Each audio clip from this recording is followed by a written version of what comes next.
दोस्तों, अगर माँ के बगैर दुनिया अधूरी लगती है तो चैनल सब्सक्राइब कर दें।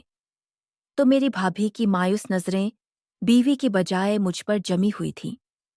वो मुझे ऐसे घौर रहा था जैसे मैं उसकी बीवी हूं, न कि उसकी भाभी। मैंने अपनी भाभी की तरफ देखा तो वो मेरी तरफ देखकर मुस्कुराने लगा। मैंने उसकी तरफ देखा, ये सोचकर कि शायद वह अपने किए पर शर्मिंदा है। मैं उनके बड़े भाई की बीवी थी। उसके ओर मेरे दरमियान शाइस्तगी का रिश्ता था और वो बेशर्म था। लेकिन मेरी भाभी शायद बहुत शर्मीली थी और उसने एक लम्हे के लिए भी मुझसे नजरें हटाने की हिम्मत नहीं की। मैं भी इस उलझन का शिकार हुआ जब वो बेशर्म आदमी मेरे साथ वाली कुर्सी पर बैठ गया। मैं थोड़ा पीछे हटी, फिर उसने मेरे कान के करीब सरगोशी की। मुझसे बहुत बड़ी गलती हुई है। पहले तो तुम्हारी शादी मुझसे तय होनी थी, लेकिन मैंने कहा कि पहले अपने बड़े भाई के साथ उसका बंदोबस्त करो। दूसरी लड़की का बंदोबस्त मेरे साथ हो जाएगा। लेकिन मैं कसम खाती हूँ भाभी, मुझे अब उसका पछतावा हो रहा है और दिल की गहराइयों से पछतावा हूँ। काश मुझे आपके बारे में पहले मालूम होता।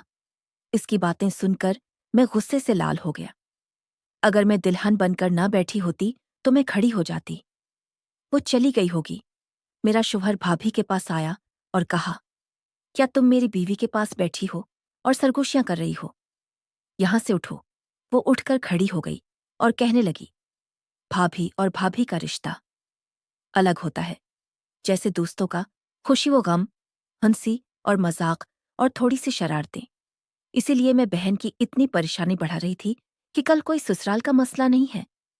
भाभी उसे मजाक समझकर वहां से चली गई। खैर, शादी को 15 दिन भी नहीं गुजरे थे जब शौहर ने किचन हम दोनों भाभी और भाभी के हवाले कर दिया। लेकिन भाभी सेहत के लिहाज से बहुत कमजोर थीं। थोड़ा सा काम करती तो उसे कोई तकलीफ न होती।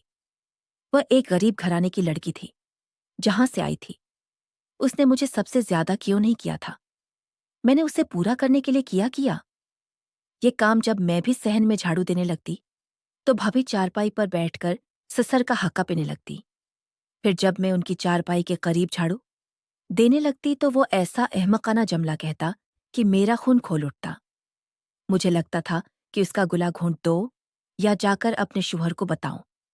लेकिन जम्मा को अभी 8 दिन ही हुए थे। अगर मैं कुछ कहता तो मुझे बुरा लगता। अगर मैंने अपनी भाभी की सेहत का ख्याल ना रखा होता तो मैं उनसे कह देती कि सफाई की जिम्मेदारी उठाओ। लेकिन उसने किचन का कोई काम भी मुश्किल ही किया था, और वो भी इतनी आहिस्ता कि मैं झाड़ू और सफाई खत्म करके बैठ जाती थी, जबकि वो सुस्ती से बर्तन धो रही होती थी। एक बार तो मेरी भाभी ने तमाम हदें पार कर दी। वो ऐसी जगहों को घूरने लगा कि मुझे गुस्सा आ गया। मैं सोच भी नहीं सकता था कि मेरी भाभी ऐसी हरकत कर सकती है। मैंने सोचा कि आज अपने शौहर से शिकायत करूं, लेकिन जब मैंने सूते वक्त उनसे बात शुरू की तो मैंने कहा, अकबर भाई, उसकी नीयत मुझे ठीक नहीं लगती। मेरे शौहर ने भड़क कर कहा, मुझे डर था कि तुम थोड़ी खूबसूरत भी हो, इसलिए घर में ऐसी बातों से जरूर परेशानी शुरू कर दोगी कि मैं तुम्हारी खूबसूरती की मोहब्बत में तुम्हारी हर बात मानने लगूंगा, और तुम जो भी कहोगी मैं उसे तुम्हारा हुक्म समझूंगा और अलग रहूंगा। लेकिन देखो बेगम, इस बकवास को निकाल दो और मैं अपने माँ बाप के घर से हमेशा अपने बेटे के साथ रहूंगा। आपके झूठ को सुनकर न तो अपने छोटे भाई को छोड़ूंगा। मुझे समझ नहीं आ रही थी कि मैं अपने शौहर की बातों को सुनकर दंग रह गई हूं, लेकिन मैंने अपने शौहर की बातों को गलत समझा। मैं अपने शौहर के बदले हुए रवैये को देखकर हैरान रह जाती थी कि वो मेरी हर बात पर मुन्ना फेर कर सोने की कोशिश कर रहा था, जबकि मैं बेबसी से उसे देखती रह गई। आखिर मैंने अपने शौहर को ये सुनकर खामोशी अख्तियार कर ली।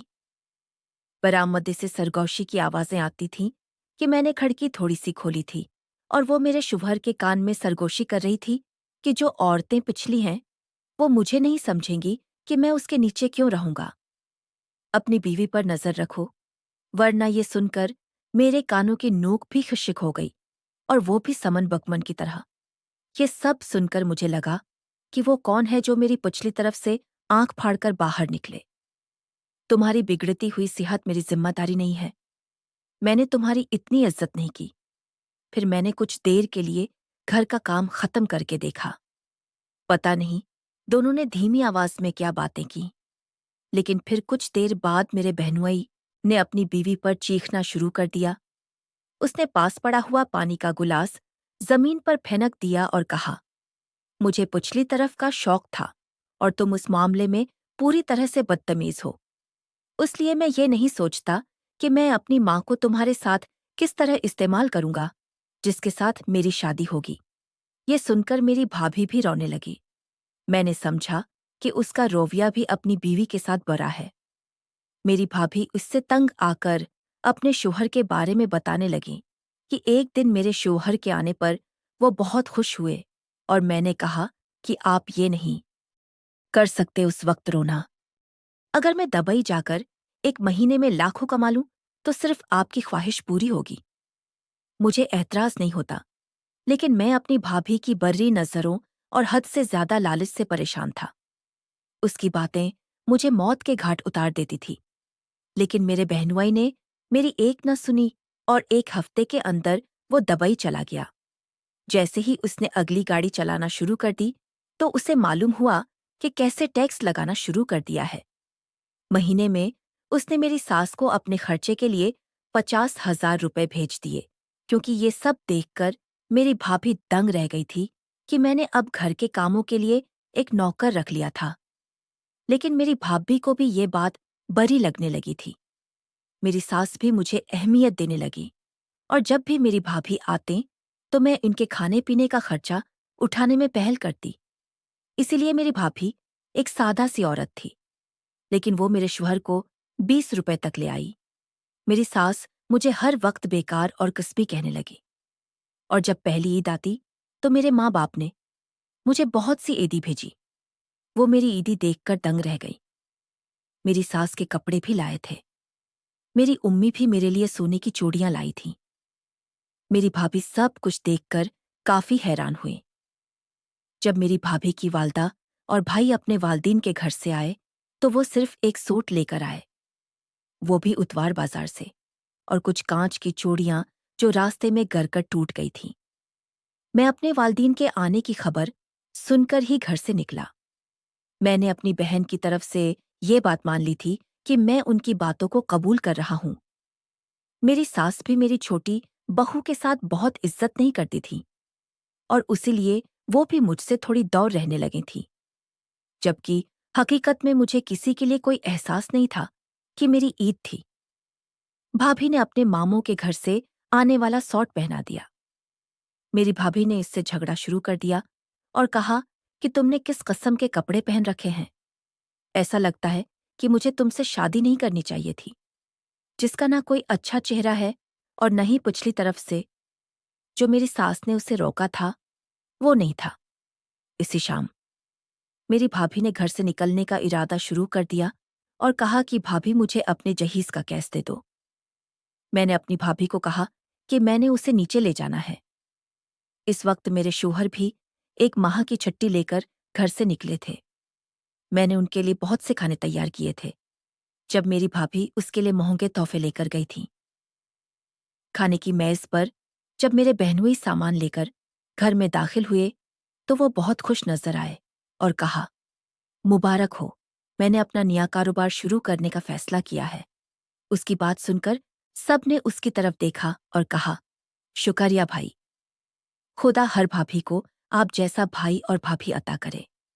मैं हैरत से अपनी भाभी के चेहरे को देख रहा था। इस बयान का मकसद किया था। फिर उसने मुझे अपने नए कारोबार के बारे में तफसील से बताया। वो मुझे बताने लगा कि वो 1 हफ्ते से घर से गायब है और जब वो वापस आया तो उसने कारोबार की इत्तला दे रहा था। उसके पास इतने पैसे कहाँ से आए?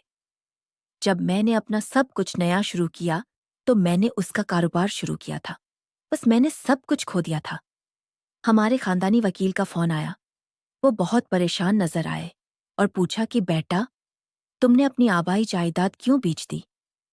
क्या मसला था जिसने आपको ये कदम उठाया? आपको बताना चाहिए था, मैं आपकी माली मदद करता। ये सुनकर मेरे पैरों तले से जमीन निकल गई। मैं कहने लगा, वकील साहब, मैंने कोई जमीन नहीं बेची। तुम क्या बात कर रहे हो?